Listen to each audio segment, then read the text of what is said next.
नमस्कार मित्र, सकाळची वेळ मे महिना, आज आहे 4 मे तारीख.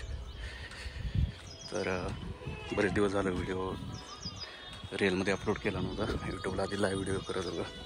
तर डाळिंब बाग वगैरे आम्ही पकडलेले आहे आणि उन्हापासून डाळिंबाचं संरक्षण व्हावं म्हणून आम्ही डाळिंबांना ते कापड वगैरे बांधलेलं आहे. तर आता मी शेड उघडून शेडमध्ये आलो. तर इकडे जो दिसतोय हा भुस्सा आम्ही उन्हाळ्यात आणून ठेवला आणि पलीकडे जो आवाज येतोय तो रेडिओचा आवाज. तर शेळ्यांना कुट्टी वगैरे करून ठेवली आणि ही कुट्टी रोज सकाळी 10 वाजता टाकली जाते. तर सकाळी शेळ्यांना आम्ही सुका चारा वगैरे टाकला होता. त्याच्यानंतर थोडीशी मका असते, गहू असतोय आणि तो सकाळीचा शेळ्यांचा आहार होऊ शकतो. आणि त्याच्यानंतर 10 वाजता त्यांना जी मगाशी मी कुट्टी दाखवली ती कुट्टी टाकली जाते. रात्री काय झाली की आमची एक शेळी वेली होती आणि आम्हाला कळलंच नाही, तिचा आवाज वगैरे येते. तर एक जे बोकडाच पिल्लू झालं होतं, म्हणजे बोकडं झालं होतं, ते वारलं, एक्सपायर झालं, मेलं म्हणजे. तर तसं पण कधी कधी लॉस होतो, कारण एकच जर शेळीला पिल्लू होत असेल आणि जर ते हे जात असेल तर 6 महिन्याचा लॉस आहे. आणि इकडे जर हे बघितलं तर कोंबड्याचे पिल्ले वगैरे ठेवलेले आहेत. तर सध्या खूपच मोठी संख्या वाढलेली आहे. अगोदर काय करायचं, हे कोंबड्याचे पिल्ले कवळं वगैरे खाऊन टाकायचं किंवा अंडी वगैरे कवळं न्यायचं. बट यावेळेस आम्ही जरा व्यवस्थित आयडिया केले, जाळी वगैरे हे ते केल्यामुळे. तर हे आम्हाला एक बोकड विकायचं आहे. बरेच दिवस झालं याला ऑर्डर मिळणं झालं, मीन्स पाहिजे त्या भावामध्ये. तर तुम्ही कोणी जर इंटरेस्टेड असेल तर घ्यायचं. वजन आहे 90 किलो आणि आम्ही देतो हे 450 ते 500 किलोच्या दरम्यान. तर ही शेळी बघा, ही स्माईल कशी आहे. आणि इथे एवढं ऊन भयानक आहे की 44 डिग्री म्हणजे टेम्परेचर ब्रेक केअर करत आहे रोज, प्रत्येक दिवशी वेगळंच काय. तर इथे एक ही वेगळ्या कलरची शेळी.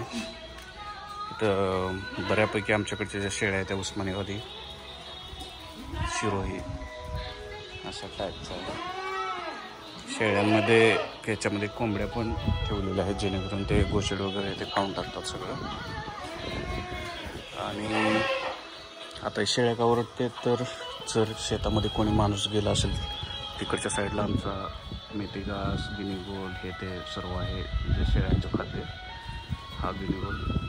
आणि ते सर्व जवळ असायला पाहिजे, जेणेकरून तुम्हाला वाहतूक हे ते करायला काहीच प्रॉब्लेम येऊ नये. तर तो आणायचा असतो.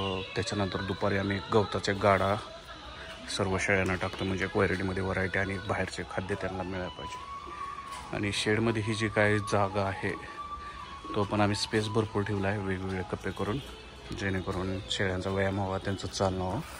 आणि हे जे शेड जर बघितलं तर ह्याच्यामध्ये जी हवा आहे ती एकदम खेळती हवा आहे, त्याच्यामुळे इथलं वातावरण एकदम राईट राहतं आहे, व्यवस्थित. आणि हवा जर खेळती असेल तर इथे एवढं घाण राहत नाही, वास येत नाही किंवा तसल्या गोष्टी काय होत नाही.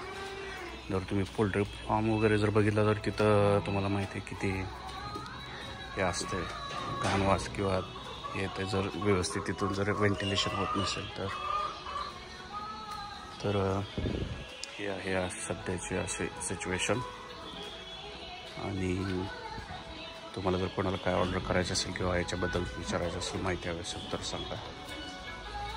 या बिझनेसमध्ये प्रॉफिट पण आहे, लॉस पण आहे, सेम पण आहे. म्हणजे डिपेंड आहे तुम्ही काम किती करता, इंटरेस्ट कसा आहे, तुमच्याकडे मार्केट कसं आहे, आणि मेन म्हणजे शेळ्यांची तब्येत कशी आहे, त्यांचे पिल्लं किती लेवलने मोठे होतात किंवा क्वालिटी कशी आहे, या गोष्टी खूप मॅटर करतात याच्यामध्ये. आणि जर का सर्व साथ जर दिली व्यवस्थित, तुमच्याकडे शेत चारा वगैरे जर असेल व्यवस्थित, आणि तुम्हाला याच्याबद्दल थोडी जरी अगोदर माहिती असेल, इनिशियली फक्त शेडचा तो खूप खर्च येतो. बट तुम्ही जर हळूहळू, आम्ही पण 2-3 शेळ्यांपासूनच हे सर्व काही सुरू केलं. बट जर एकदा का ते जर झालं तर मग इथून पुढं जे काय आहे तो प्रॉफिटमध्येच कन्वर्ट होतो. कारण आठवड्याला 2-3 बोकडे विकले जातात, पाठ विकले जातात. मार्केटमध्ये तर मटणाचे रेट सध्या 800-850 किलो सुरू आहेत पुण्यामध्ये हे ते. त्यामुळे जर तुम्हाला बाहेर जॉब असेल तो फक्त 15-16 हजाराचाच असेल किंवा 20-30 हजार आणि तुमच्याकडे जर शेत वगैरे हे असं काय असेल तर डेफिनेटली तुम्ही इकडे येऊन हे करू शकता. तर ठीक आहे, थँक्यू, बाय बाय. मी परत नवीन व्हिडिओ बनवले. व्हिडिओला शेअर, लाईक, सबस्क्राईब करा, कारण याच्यासाठी मेहनत घेतो आम्ही. थँक्यू.